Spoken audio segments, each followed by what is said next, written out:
Assalamualaikum warahmatullahi wabarakatuh. Halo guys, perkenalkan nama saya Reina Frenairo dari Fakultas Ilmu Sosial dan Ilmu Politik.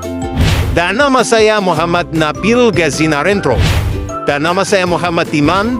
Dan nama saya Muhammad Faisal. Jadi di sini saya bakal mengajak kalian untuk berdiskusi dengan salah satu mahasiswa Universitas Siliwangi terkait egoisme. Jadi kita akan bahas tentang apa sih itu egoisme, apa sih, bagaimana sih egoisme menurut pandangan Islam. Jadi simak diskusi aku kali ini. Assalamualaikum warahmatullahi wabarakatuh.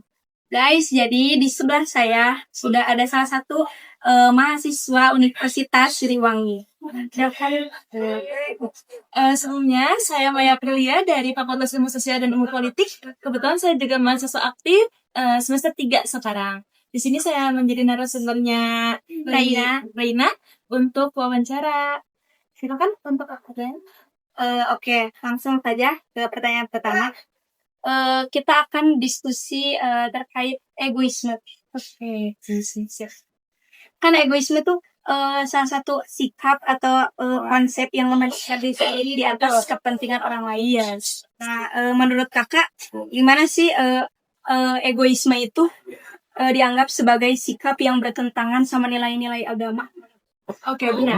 Ini egoisme itu emang benar sekali ya, Dek. Kalau misalkan egoisme ini salah satu hal yang bertentangan dengan nilai agama. Dikatakan agama sendiri kan itu mengajarkan sebuah kebaikan gitu, kebaikan dan juga seperti halnya sifat rendah hati, sifat menolong sesama dan lain sebagainya. Setiap agama, baik agama apapun itu pasti diajarkan kebaikan. Nah, seperti yang Adi katakan tadi mengenai egoisme itu salah satu hal yang mementingkan diri sendiri. Nah, hal itu memang benar-benar buruk dikarenakan kita tarik secara sosial bahwa manusia itu adalah manusia yang sosial.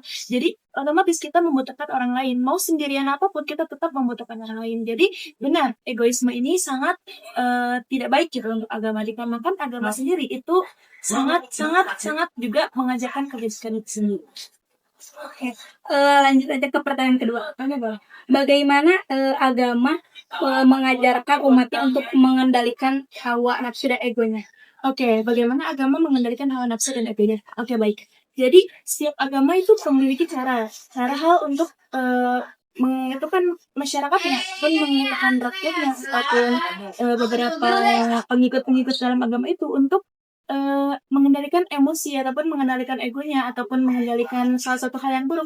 Biasanya kan banyak manusia seperti halnya meditasi ataupun sholat ataupun melakukan ibadah lainnya seperti di tempat ibadah ataupun lainnya. Jadi hal tersebut tuh cara menenangkannya seperti itu gitu. Ada juga beberapa yang seperti berpuasa ataupun melakukan kebaikan, bersosialisasi. Jadinya begitulah cara menurut saya.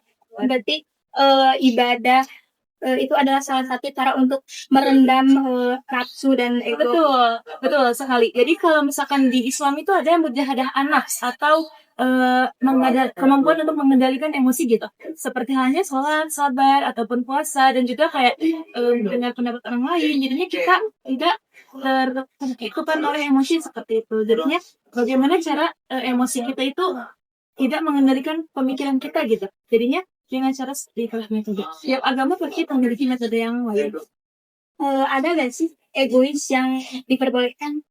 Egois yang diperbolehkan? Oh, tentu saja ada. Seperti halnya contoh nih, ketika misalkan kita bersifat egois, ketika misalkan orang lain itu sudah benar-benar menganggap kita itu salah, misalnya. Tapi menurut perspektif kita itu tidak salah misalnya. Nah, kita bisa egois ataupun dalam hal ini membela diri gitu. Jadinya kayak dan saya tidak salah gitu. Saya juga memiliki bukti-bukti lain bahwa saya tidak salah, bahwa saya tidak bahwa saya tidak benar gitu dari metode Anda ataupun tidak benar dari perspektif Anda gitu. Nah, itu boleh diperbolehkan egoisme menurut perspektif saya gitu. Jadi boleh kita mementingkan diri sendiri asalkan ketika orang lain tuh bersemena-mena kepada kita gitu. Jangan berlebihan lagi. Betul, jangan berlebihan. Jadi kita harus selalu tempat ketika kita mau bersifat egoisme dan juga mau bersifat rendah hati dan sebagainya. Kita tempat harus adaptif dengan kita akan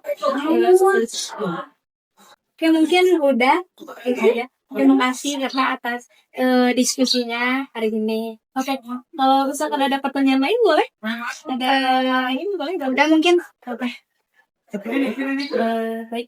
Oke guys, segini aja diskusi kita hari ini. Saya Reina Prenaya Rohim Dan saya Maya Firda. kita pamit. Dadah.